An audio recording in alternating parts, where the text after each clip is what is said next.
Our Angela Jara has more on the story.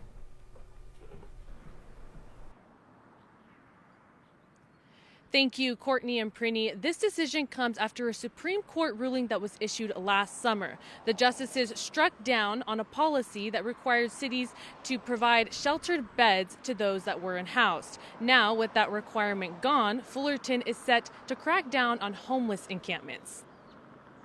At its most recent meeting, the City Council narrowly passed the measure, which makes it against the law to sleep on city streets or parks. According to Orange County's point-in-time count, the city of Fullerton had 432 people experiencing homelessness last year. 208 of those were unhoused, meaning they weren't provided a shelter of some sort. Angela Jara reporting live from Fullerton, Chapman News. Now to an update on those escaped monkeys in South Carolina. I guess good news, 25 have been found safe. This video was shot Wednesday, shortly after 43 monkeys made a break for it during feeding time. An employee at the ape research facility apparently didn't lock the door. 24 monkeys were safely captured yesterday. Another was recovered on Saturday. The facility's CEO says the monkeys that are still on the loose are close to the property. Coming up, we've got much more on Veterans Day, including several businesses. Service members can get great deals today as well to thank them for all of their service. She's live on the Chapman University campus in Orange now to tell us more. Angela? That's right, Courtney and Prini. Well, Dr. Alexander Bay and Dr. Vivian Yan Gonzalez are just two of the hundreds of professors nationwide who have had their NEH or research grants terminated by the Trump administration. We talked with both to get their reaction. This is the letter sent to professors and researchers across the country. Now, both professors had received $60,000 worth of grants. The Trump administration now saying that the funding will be, quote, repurposed to further the president's agenda. I'm Angela Jara, live in Orange. Back to you. Caroline, Rosemary, well, I've got a great interview for you here tonight. I'm here with the Democratic nominee for the 47th Congressional District, Dave Min. Dave, I've got to ask you, how are you feeling tonight overall? Overall, I'm feeling a roller coaster. I walked into this room, I was talking to voters all day, have not followed what's happening nationally. I'm a little stunned to see that Donald Trump looks like he's in a good position right now, hoping that'll change. In our race, feel cautiously optimistic. The first ballots came in. We're up by 20,000 votes, over 10% right now. Very good start. Hopefully those votes will keep coming in for us, and we'll see what happens over the course of tonight as more ballots come in. Yeah, that's right. You've got your own race here tonight. So, Dave, I want you to tell the viewers who maybe aren't that familiar with you and your background. I know you haven't been in politics for very long, right? So what can you specifically, bring to the table as somebody who is relatively new to politics? So I used to work in economic policy. I started my career prosecuting Wall Street fraud, went on to serve as an economic policy director for the Center for American Progress, before teaching at UC Irvine Law School. So I have a little bit more background than a lot of folks on economic policy. That's something I hope to bring to bear in Congress. I had actually testified 4 times before the House Financial Services Committee when I was a law professor and a policy director. And in the state Senate, I've had 4 years of training on actually passing legislations. I've been able to pass 36 bills into law, meaningful bills on climate, on women's reproductive rights, on domestic violence, on gun safety, and a whole bunch of other issues I care about, and hope to bring that same passion, the ability to actually solve problems to bear should I get elected to Congress. That's right, and we know that your opponent, Scott Baugh, of course, is in this race with you.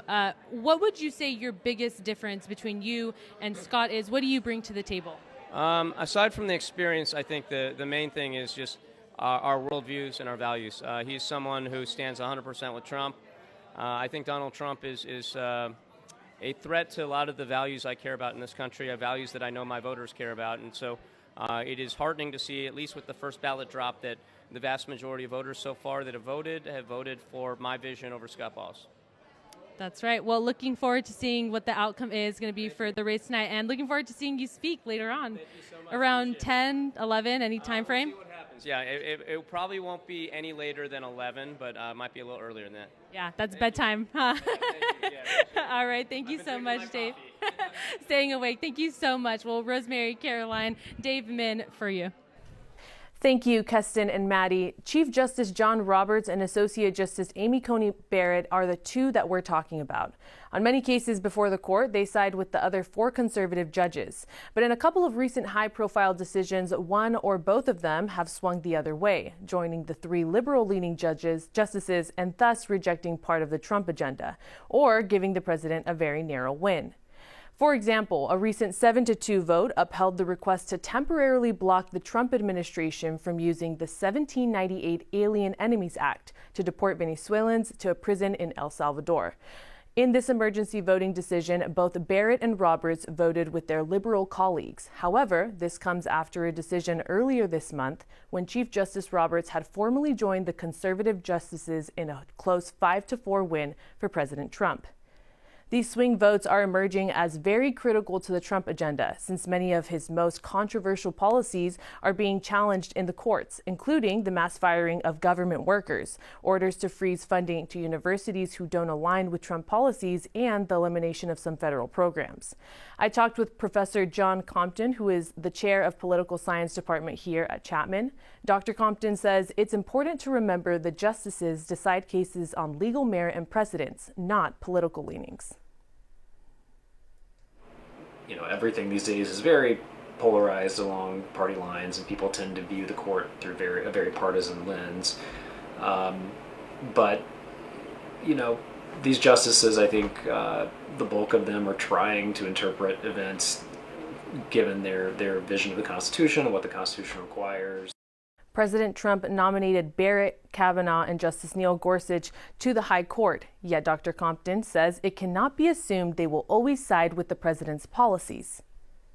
The 3 Trump appointees are, by no means guaranteed to side with the Trump administration.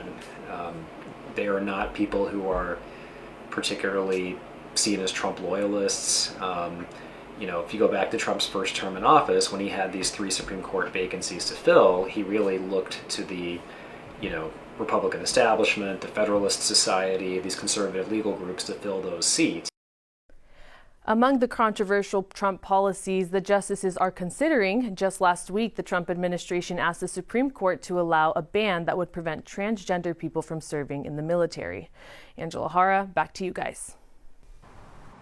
Thanks, Kiara and Stephen. Well, the first case of West Nile virus was detected in Orange County about a month ago, when a Huntington Beach resident tested positive for the virus. Experts say mid to late summer and now in early fall is when the mosquito season is at its peak and the threat is greatest. Here at OC Vector Control, we learned it's important to take precautions. Our Angela Jara is live outside the University Student Health Center with the story. That's right, Stephen and Kiara. This flu season, Chapman University will be providing COVID vaccine boosters and flu shots at their Student Health Center and also at their Rinker Health Science Center in Irvine. These clinics will be the first on campus in 3 years.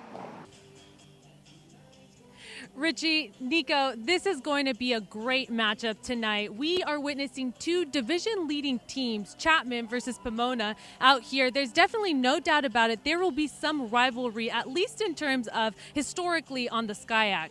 Now, earlier this week, I had the opportunity to speak to Chapman's head coach, Bob Owens. He tells me that Pomona is a very strong and tough team, but not also that, they're also very detail-oriented.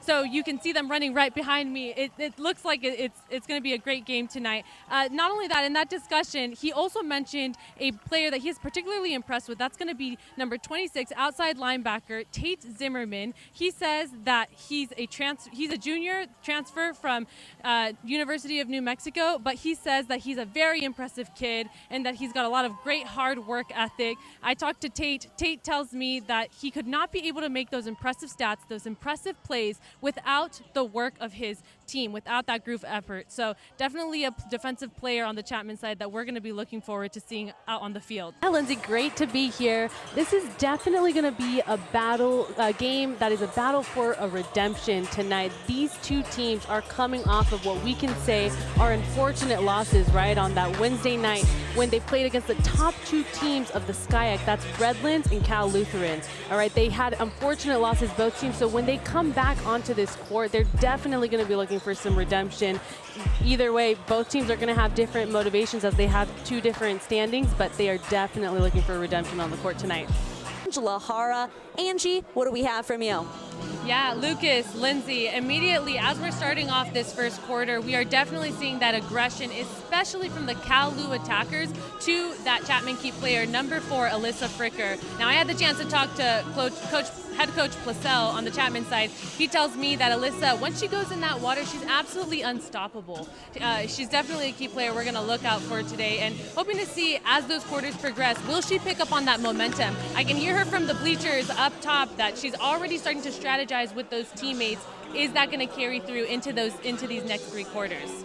That's all for now. Back up to you guys.